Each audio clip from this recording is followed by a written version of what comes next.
स्वर्ग जाने का असली हकदार कौन और वह कौन सा पाप है जिसे करने वाले मनुष्य को नरक जाने से कोई नहीं रोक सकता। आज एक प्राचीन कथा के माध्यम से हम आपको बताने का प्रयास करेंगे कि पूजा पाठ, दान धर्म, जप तप आदि प्रकार के करोड़ों पुण्य के काम करने के बाद भी कुछ मनुष्य नरक में ही क्यों जाते हैं, तथा अत्यधिक घोर पाप करने पर भी कुछ मनुष्य को स्वर्ग की प्राप्ति किस पुण्य के कारण मिलती है। ऐसा वह कौन सा पुण्य है जो मनुष्य के करोड़ों पापों का नाश करता है, और ऐसा वह कौन सा पाप है जो उसके करोड़ों पुण्यों को नष्ट कर डालता है। तो चलिए दोस्तों, बिना देरी किए शुरू करते हैं। भगवान विष्णु क्षीर सागर में देवी लक्ष्मी के साथ शेषनाग की शैया पर विश्राम कर रहे थे। जल की लहरें शांत रूप से बह रही थीं और आकाश में एक दिव्य शांति फैली थी। उसी समय देवर्षि नारद वहां उपस्थित हुए। उनके चेहरे पर चिंता की रेखाएं थीं और भगवान विष्णु ने उन्हें देखते ही कहा, आइए देवर्षि, क्षीर सागर में आपका स्वागत है। आज किस प्रयोजन से पधारे हैं? अवश्य ही कोई महत्वपूर्ण समाचार लेकर आए होंगे आप। नारद जी ने भगवान विष्णु को प्रणाम किया और बोले, हे प्रभु, मैं यमपुरी की यात्रा करके आ रहा हूं।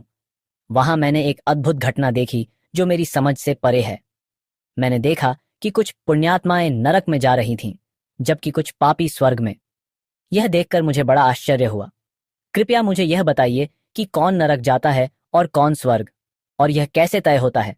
भगवान विष्णु ने नारद की बात सुनकर मुस्कुराते हुए कहा, देवर्षि, संसार में कर्मों का फल मनुष्य के आंतरिक उद्देश्य और विवेक पर निर्भर करता है। कई बार जो प्रकट रूप से पुण्य दिखते हैं वे भी पाप हो सकते हैं। इस विषय में एक प्राचीन इतिहास कहा जाता है जो आज मैं आपको सुनाता हूं। इस कथा को सुनकर आपको आपके सभी प्रश्नों के उत्तर मिल जाएंगे।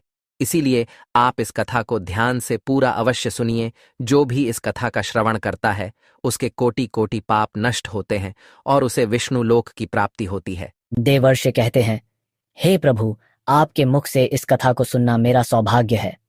मैं इस कथा को ध्यान से पूरा अवश्य सुनूंगा और इसका प्रचार करूंगा। फिर भगवान विष्णु नारद जी को वह कथा सुनाने लगते हैं। यह कथा अत्यंत ज्ञानवर्धक है। इस कथा में मनुष्यों द्वारा किए जाने वाले पाप और पुण्यों का वर्णन किया गया है तथा उसके आधार पर मिलने वाली सजाओं के बारे में बताया है। इसीलिए प्रत्येक मनुष्य को यह कथा ध्यानपूर्वक सुननी चाहिए। आधा अधूरा ज्ञान घातक होता है। इसीलिए दोस्तों, आप इस कथा को पूरा अवश्य सुनिए। तो चलिए आपको सुनाते हैं वह कथा। भगवान विष्णु कहते हैं, हे देवर्षि, पूर्व काल की बात है। मध्य देश के एक नगर में एक ही समय पर 5 मनुष्यों की मृत्यु हो जाती है और वे सभी मृत्यु के पश्चात यमलोक में पहुंच जाते हैं। यमलोक पहुंचने पर वहां का दृश्य देखकर वे सभी भयभीत हो जाते हैं।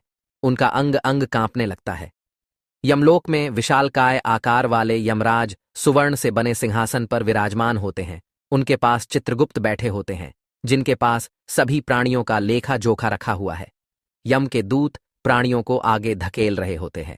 कुछ मनुष्य जोर जोर से विलाप कर रहे होते हैं तो कुछ मनुष्य अत्यंत प्रसन्न होकर चल रहे होते हैं।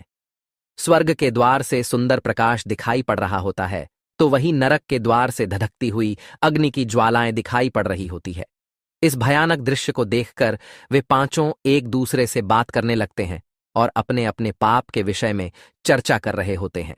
उन 5 में से 4 लोगों ने अपने जीवन में बहुत पाप कर्म किए हुए होते हैं और उन सभी को यह जान पड़ता है कि अब वे चारों ही नरक में ही जाने वाले हैं। उन चारों में एक चोर होता है, दूसरी वेश्या होती है, तीसरा विद्वान ब्राह्मण होता है, तो चौथा एक राजा का सैनिक होता है तथा 5वां एक धनवान किसान होता है। वे पांचों अपने अपने कर्म फलों को भुगतने के लिए तैयार होते हैं। फिर एक एक करके सभी पापी और पुण्य आत्माएं आगे चल रही होती हैं। वे चारों एक दूसरे के पाप कर्मों के बारे में बताने लगते हैं। सबसे पहले वह चोर बोलने लगता है। उसकी आवाज कांप रही थी और उसके चेहरे पर गहरा पछतावा था। उसने गहरी सांस लेते हुए कहा, भाइयों, मेरा नाम हरिदास है। मैं जानता हूं कि मैंने जीवन भर बहुत पाप किए हैं। मैंने दूसरों का धन चुराया, उन्हें तकलीफ दी और कभी कभी उनका जीवन भी बर्बाद किया। मैं जानता था कि जो मैं कर रहा हूं वह गलत है, लेकिन मेरे पास कोई विकल्प नहीं था। परिवार भूखा था, मेरे पास कोई काम नहीं था और हर कोई मुझे दुत्कारता था। मैंने चोरी से जो धन पाया उससे मैंने अपने परिवार का पेट भरा, पर अब मुझे इस बात का पछतावा है कि मैंने कितने लोगों को दुख पहुंचाया। अब यमराज मुझे दंड देंगे, मुझे डर है कि मुझे नरक की यातनाएं झेलनी पड़ेंगी। यह कहते हुए हरिदास की आंखों से आंसू बहने लगे, उसकी आवाज थरथराने लगी और उसका चेहरा अपराध बोध से भर गया।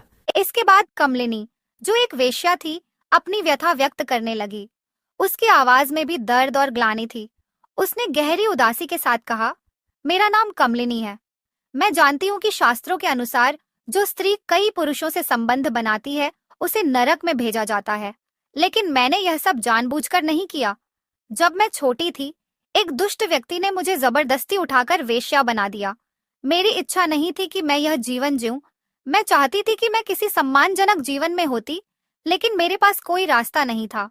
मैंने न चाहते हुए भी वह सब सहा जो मेरे साथ हुआ। अब मुझे नहीं पता कि मेरे इन पापों का क्या होगा। मुझे यह भी नहीं पता कि अगले जन्म में मुझे किस रूप में जन्म लेना पड़ेगा। मैं नरक जाने के लिए तैयार हूँ, क्योंकि मैंने जो कुछ किया उसकी कोई माफी नहीं हो सकती। कमलिनी की आंखों से आंसू बहने लगे। उसकी आत्मा में गहरा दर्द था, मानो वह अपने पूरे जीवन का भार अपने कंधों पर महसूस कर रही हो। उसकी आंखों में वह पीड़ा झलक रही थी जिसे उसने सालों तक छुपाए रखा था। फिर सूर्यकेतु, जो राजा का सैनिक था, उसने बोलना शुरू किया। उसकी आवाज भारी और उदास थी, मानो उसे अपने जीवन के पापों का एहसास हो रहा हो। उसने दुख भरे स्वर में कहा, भाई, मेरा नाम सूर्यकेतु है। हम चारों में सबसे बड़ा पापी तो मैं ही हूं। मैंने बहुत बड़े पाप किए हैं। मैं राजा का सिपाही था, इसीलिए मैं लोगों पर जोर जबरदस्ती करता था। मैंने कितनों के प्राण लिए हैं, ना जाने कितने मासूम लोगों को सताया है, ना जाने कितने निर्दोष लोगों को मेरे हाथ से दंड मिला है। यमराज मुझे कभी क्षमा नहीं करेंगे और मैं निश्चित ही नरक में ही जाऊंगा। लेकिन मैंने ये सभी पाप जानबूझकर नहीं किए हैं। अपने प्राणों के भय से और परिवार के पालन पोषण के लिए मुझे ये पाप करने पड़े हैं। हमारा राजा जो कहता था उसका पालन हमें करना पड़ता था। राजा के विरुद्ध भला कोई साधारण मनुष्य कैसे जा सकता है? ये सभी पाप करते हुए मुझे अत्यंत दुख भी होता था और मैं जानता था कि ये पाप करने से मुझे नरक की ही प्राप्ति होगी, किंतु परिवार के मोहवश होकर मैंने ये काम किया है। लेकिन पाप तो पाप होता है, पाप करके पश्चाताप करने का क्या फायदा? इसीलिए मेरा नरक में जाना तो तय है। उसके बाद वो विद्वान पंडित बोलता है, भाई, हम चारों में से सबसे बड़ा पापी तो मैं हूं। तुम लोगों ने जो पाप किए हैं वो जाने अनजाने में किए हैं, या किसी ने तुमसे जबरदस्ती करवाए हैं, या मजबूरी में किए हैं। किंतु मैं तो विद्वान था। मैं सब सत्य असत्य जानता था। मुझे सच और झूठ का ज्ञान था, लेकिन फिर भी मैंने धन के लोभवश ये पाप किए हैं। शास्त्र कहते हैं कि जो सब कुछ जानकर भी पाप करता है वह निश्चित ही नरक में गिरता है। मैंने अपने ज्ञान का दुरुपयोग किया है। मैंने अपने ज्ञान का उपयोग लोगों की सहायता के लिए नहीं, बल्कि धन को कमाने के लिए किया है। मेरे घर की परिस्थिति अत्यंत गरीब थी। मेरे पिता भिक्षा मांगकर गुजारा करते थे, लेकिन मैंने अपने घर की गरीबी को दूर करने के लिए धन लेकर ज्ञान देने की चेष्टा की है। शास्त्र कहते हैं, जो विद्वान ब्राह्मण अपने ज्ञान का दुरुपयोग करता है उसे निश्चित ही नरक में जाना पड़ता है। मैंने लोगों को ज्ञान देने के बदले में उनसे धन लिया है, कभी किसी को मुफ्त में ज्ञान नहीं दिया। इसीलिए आप चारों में सबसे बड़ा पापी तो मैं ही हूं और मुझे ही नरक में जाना पड़ेगा। वाचस्पति के चेहरे पर पश्चाताप की गहरी लकीरें साफ दिखाई दे रही थीं। उसकी आंखों में आंसू थे और उसका सिर शर्म से झुका हुआ था। वह अपनी आत्मा के बोझ से टूट चुका था। इन चारों की बात सुनकर महिपाल, जो एक घमंडी किसान था, हंसने लगा। उसके चेहरे पर घमंड और अहंकार साफ दिख रहा था। उसने ताने मारते हुए कहा, तुम चारों तो इतने बड़े पापी हो कि तुम लोगों को नरक में जाना ही पड़ेगा। तुम लोगों ने घोर पाप किए हैं और इसीलिए यमराज तुम लोगों को कभी माफ नहीं करेंगे। यहां पर मौजूद मैं अकेला ही सबसे अधिक पुण्यवान हूं। मैंने अपने जीवन में बहुत पूजा पाठ किया है, ब्राह्मणों को दान दक्षिणा दी है। मैंने मृत्यु से पूर्व गाय का दान भी किया है और अब मेरे सभी पुत्र पौत्र मेरी आत्मा की मुक्ति के लिए बड़े कार्यक्रम का आयोजन कर रहे हैं। वे मेरे लिए श्राद्ध, दान, तर्पण कर रहे हैं, यज्ञ कर रहे हैं। इसीलिए मैं सबसे अधिक पुण्यवान हूं। मेरी 3 पत्नियां और 10 पुत्र हैं। इतने लोग मेरी मुक्ति के लिए उपाय कर रहे हैं। और हां, मैंने अपने जीवन में कभी कोई पाप नहीं किया है और जाने अनजाने में किए भी होंगे, तो मेरे पुत्रों के श्राद्ध आदि के कार्यों द्वारा मेरे पाप भी नष्ट हो जाएंगे। मैं नित्य देव पूजा करता था, मंदिर जाता था, द्वार पर आए अतिथियों को भोजन कराता था। इसीलिए मुझे पूरा विश्वास है कि यमराज मुझे नरक में नहीं डालेंगे और मुझे मोक्ष की प्राप्ति निश्चित ही होगी। फिर वे पांचों धीरे धीरे आगे बढ़ने लगते हैं और फिर जब उनका समय आता है तो उन पांचों के पाप और पुण्य के कर्मों का मूल्यांकन किया जाता है। सबसे पहले बारी आती है उस चोर की जिसका नाम हरिदास था। हरिदास का हिसाब किया गया। चित्रगुप्त ने उसके कर्मों का लेखा जोखा निकाला और यमराज ने उसका पाप पुण्य का मूल्यांकन किया। कुछ समय तक विचार करने के बाद यमराज ने निर्णय लिया कि हरिदास को स्वर्ग का मार्ग प्राप्त होगा। यह सुनकर हरिदास आश्चर्यचकित हो गया। उसकी आंखों में विश्वास नहीं हो रहा था कि उसे स्वर्ग में स्थान मिलेगा। वह प्रसन्नता से स्वर्ग के द्वार की ओर बढ़ गया। इसके बाद कमलिनी की बारी आई। चित्रगुप्त ने उसके कर्मों का लेखा जोखा निकाला और यमराज ने उसके पाप पुण्य का मूल्यांकन किया और कुछ देर तक विचार करने के बाद उसके पाप पुण्य का मूल्यांकन करके यमराज उसे भी स्वर्ग में जाने के लिए कहते हैं। यह सुनकर कमलिनी की आंखों में आंसू आ गए। उसे यकीन नहीं हो रहा था कि उसकी इतनी बड़ी गलती के बाद भी उसे स्वर्ग में स्थान मिलेगा। वह आभार से भरी हुई बिना कुछ कहे स्वर्ग के द्वार की ओर चल पड़ी। फिर तीसरी बारी आती है उस सिपाही की जिसका नाम सूर्यकेतु था। चित्रगुप्त ने उसके भी कर्मों का हिसाब किया और यमराज ने उसका पाप पुण्य का मूल्यांकन किया। कुछ देर विचार करने के बाद यमराज ने उसे भी स्वर्ग में भेजने का आदेश दिया। सूर्यकेतु के चेहरे पर एक मिश्रित भाव था, पछतावा और प्रसन्नता। उसने अपने जीवन में किए गए पापों का दुख महसूस किया, परंतु वह भी प्रसन्नता के साथ स्वर्ग की ओर चल पड़ा। फिर चौथी बारी आती है उस विद्वान ब्राह्मण की जिसका नाम वाचस्पति था। चित्रगुप्त उस ब्राह्मण के कर्मों का लेखा जोखा निकालते हैं और कुछ देर तक विचार करते हैं। फिर यमराज उस ब्राह्मण को भी स्वर्ग में जाने के लिए कहते हैं। फिर वह विद्वान ब्राह्मण विचार करता है, मैंने तो पाप किया है, फिर मुझे क्यों स्वर्ग में भेज रहे हैं। वाचस्पति को भी यह निर्णय आश्चर्यचकित कर गया, परंतु उसने इसे स्वीकार किया और वह भी स्वर्ग की ओर बढ़ गया। उन चारों को स्वर्ग में जाता देख वह धनवान किसान बहुत दुखी और क्रोधित हो जाता है। वह सोचने लगता है कि ये कैसा न्याय है, इन पापियों को स्वर्ग जाने का मौका मिल रहा है, फिर मैंने जो पुण्य के काम किए हैं उनका क्या। पापी और पुण्यवान एक ही जगह पर डाले जाएंगे तो पुण्य करने का फायदा ही क्या। फिर उस धनवान किसान को यम के दूत जोर से धकेल देते हैं और कहते हैं, अरे पापी, तू आगे चल, तुझे नरक में डाला जाएगा, यमराज तुझे माफ नहीं करेंगे। यह सुनकर वह धनवान किसान भयभीत हो जाता है और कहने लगता है, मैं तो स्वर्ग में जाऊंगा, मैंने कोई पाप नहीं किया है। फिर वह धनवान किसान यमराज के सामने आकर खड़ा हो जाता है। चित्रगुप्त उसके कर्मों का लेखा जोखा देखते हैं और उसके पाप पुण्य के कर्मों का मूल्यांकन करते हैं तो उसके पाप का पलड़ा भारी हो जाता है और यमराज उस धनवान किसान को कहते हैं, अरे दुष्ट, तूने तो बहुत बड़ा अपराध किया है, तू तो नरक में जाने के ही योग्य है। इतना सुनते ही वह किसान थर थर कांपने लगता है और यमराज से कहता है, हे धर्मराज, यह अन्याय है। मैंने तो जीवन में कोई पाप नहीं किए हैं और पुण्य ही किए हैं। आप मुझे नरक में क्यों डाल रहे हैं। और मुझसे पहले जो 4 लोग गए थे वे तो घोर पापी थे, उन्होंने बड़े बड़े पाप और अपराध किए हैं, उन्हें तो आपने स्वर्ग में डाल दिया है। आप ऐसा अन्याय मेरे साथ क्यों कर रहे हैं। अगर ऐसा अन्याय होगा तो भले कौन सा मनुष्य धरती पर पुण्य करेगा। फिर यमराज कहते हैं, अरे पापी, तूने जो पाप किया है वह तो उन चारों के पापों के सामने कुछ भी नहीं है। तेरे एक पाप के कारण तेरा सारा पुण्य फल नष्ट हो गया है। यदि तूने यह पाप नहीं किया होता तो तू स्वर्ग में जा सकता था, लेकिन तूने यह पाप जानबूझकर किया है, इसीलिए तुझे नरक में अवश्य जाना पड़ेगा। यमराज ने कहा, हरिदास ने अपने जीवन में चोरी की थी, परंतु उसने कभी किसी गरीब या निर्दोष व्यक्ति के घर चोरी नहीं की। वह केवल उन लोगों के घर चोरी करता था जो अमीर और अहंकारी थे। उसने अपने द्वारा चुराए गए धन का अधिकांश हिस्सा गरीबों और भूखों को भोजन कराने में खर्च किया। हरिदास का हृदय दयालु था और उसने अपने जीवन में कई भूखों को अन्न और पानी दिया है। उसके ये पुण्य उसके पापों से बड़े थे, इसलिए उसे स्वर्ग का मार्ग प्राप्त हुआ। यह सुनकर महिपाल ने सिर झुकाया। उसकी आंखों में पछतावा दिखने लगा, लेकिन यमराज ने उसे अधिक समय दिए बिना आगे कहा, हे दुष्ट, वह कमलिनी वेश्या थी, परंतु उसने यह पाप जानबूझकर नहीं किया।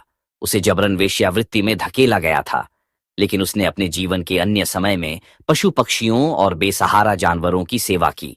उसने हर रोज पक्षियों को दाना डाला और घायल जानवरों की देखभाल की। उसकी आत्मा में करुणा थी और उसके ये पुण्य उसके जीवन के पापों से अधिक थे, इसलिए उसे भी स्वर्ग में स्थान मिला। फिर यमराज ने कहा, उस सिपाही सूर्यकेतु ने अपने जीवन में अनगिनत लोगों के प्राण लिए हैं, परंतु वह अपने राजा के आदेशों का पालन कर रहा था।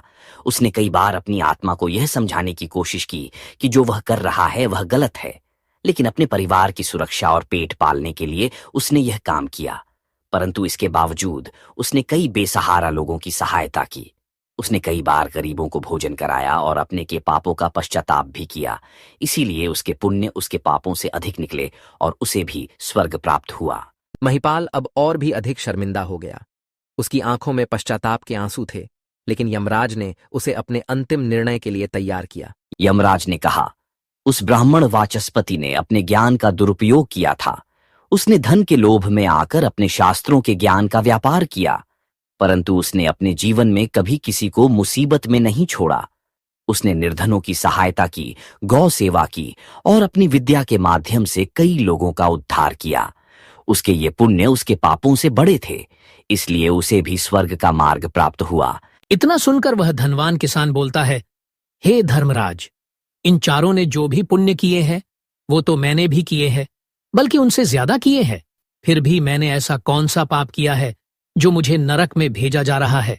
यमराज कहते हैं, हे दुष्ट, याद कर तूने उस अबला विधवा नारी पर गलत लांछन लगाया था कि उसने तेरे घर पर चोरी की है, और इसके साथ ही तूने उसके ऊपर कई अन्य गलत लांछन लगाए थे। उसे व्यभिचारिणी और वेश्या कहकर उसके चरित्र का हनन किया है, और राजा ने उसे सत्य समझकर उस अबला विधवा नारी को मृत्युदंड दे दिया था। महिपाल, तुमने जीवन में कई पुण्य किए, परंतु एक पाप ने तुम्हारे सभी पुण्यों को नष्ट कर दिया। तुम्हारा झूठा आरोप वह निर्दोष स्त्री पर, जिसने उसकी जान ले ली, वह तुम्हारे सारे पुण्यों का विनाशक बना। मनुष्य के पुण्य और पाप दोनों ही उसके कर्मों का फल होते हैं, लेकिन दूसरों पर झूठे आरोप लगाने का पाप सबसे बड़ा होता है और इसका प्रायश्चित नहीं हो सकता, इसलिए तुम्हें नरक जाना होगा। महिपाल अब भयभीत हो गया। उसने कांपते हुए कहा, परंतु मैंने ऐसा जानबूझकर नहीं किया था। मुझे नहीं पता था कि मेरे इस आरोप से उसकी मृत्यु हो जाएगी। मैं केवल अपने धन की रक्षा कर रहा था। यमराज कहते हैं, हे पापी, मनुष्य ब्रह्म हत्या, चोरी, मदिरापान आदि प्रकार के घोर पापों से भी प्रायश्चित करके मुक्त हो सकता है, किंतु दूसरों पर गलत लांछन लगाने पर कोई प्रायश्चित नहीं है। जो दूसरों पर गलत आरोप करता है, सत्य जानकर भी दूसरों को झूठ कहकर उनके ऊपर दोष डालता है, वह तो सबसे बड़ा पापी है। उसके द्वारा किए गए सभी पुण्य नष्ट हो जाते हैं। इसीलिए तूने जितने भी पुण्य किए हैं वे सभी उस एक पाप के कारण नष्ट हो गए। महिपाल की आंखों से आंसू बहने लगे। उसकी आवाज कांप रही थी जब उसने कहा, हे धर्मराज, मैंने अपने जीवन में अनेकों दान किए, देवताओं की पूजा की, ब्राह्मणों की सेवा की, परंतु यह एक पाप जिसे मैंने सोचा भी नहीं था कि इतना बड़ा होगा, मेरे सारे पुण्य नष्ट कर देगा। क्या कोई प्रायश्चित नहीं है जिससे मैं इस पाप से मुक्त हो सकूं? यमराज ने उसे कठोरता से देखा और कहा, नहीं महिपाल, तुमने अपने जीवन में उस निर्दोष स्त्री पर जो आरोप लगाए थे, उनका परिणाम यह है कि तुम्हारे पुण्य सभी नष्ट हो गए। अब तुम्हें नरक की यातनाओं का सामना करना पड़ेगा। फिर यमराज यमदूतों को कहकर उस पापी किसान को नरक ले जाने के लिए कहते हैं। महिपाल यमराज के इस कठोर निर्णय से टूट चुका था। वह रोता बिलखता यमदूतों द्वारा नरक की ओर ले जाया जाने लगा। उसके मन में केवल पछतावा और ग्लानि थी। हे देवर्षि, इस प्रकार से उन चारों ने पाप करके भी उन्हें स्वर्ग की प्राप्ति हुई है, किंतु उस किसान ने जघन्य अपराध किया है। किसी अबला स्त्री पर गलत लांछन करके उसका चरित्र हनन किया है। एक स्त्री सदा ही पूजनीय है। जो भी पुरुष स्त्री पर गलत आरोप करता है उसे महापाप लगता है। कभी किसी स्त्री की दुर्बलता का फायदा नहीं उठाना चाहिए। पराई स्त्री को सदैव ही माता समझना चाहिए। जो पराई स्त्रियों पर गलत दृष्टि डालता है उसे पाप ही लगता है। जो विधवा, दुखिया स्त्री को सताता है उसे नरक में जाना पड़ता है। मनुष्य को कभी सत्य का मार्ग नहीं छोड़ना चाहिए। सत्य के मार्ग पर चलकर ही स्वर्ग की प्राप्ति होती है। असत्य का साथ देने से मनुष्य के सभी पुण्य भी नष्ट हो जाते हैं। तो दोस्तों, कभी किसी पर गलत आरोप नहीं करना चाहिए। सत्य जानकर भी असत्य का साथ नहीं देना चाहिए। जो दूसरों पर गलत आरोप डालता है उसे यमराज कभी क्षमा नहीं करता है। उम्मीद है आपको यह कथा पसंद आई होगी। वीडियो को लाइक जरूर करें और कमेंट में जय श्री कृष्ण अवश्य लिखें। साथ ही चैनल को सब्सक्राइब करें। आप सभी का धन्यवाद।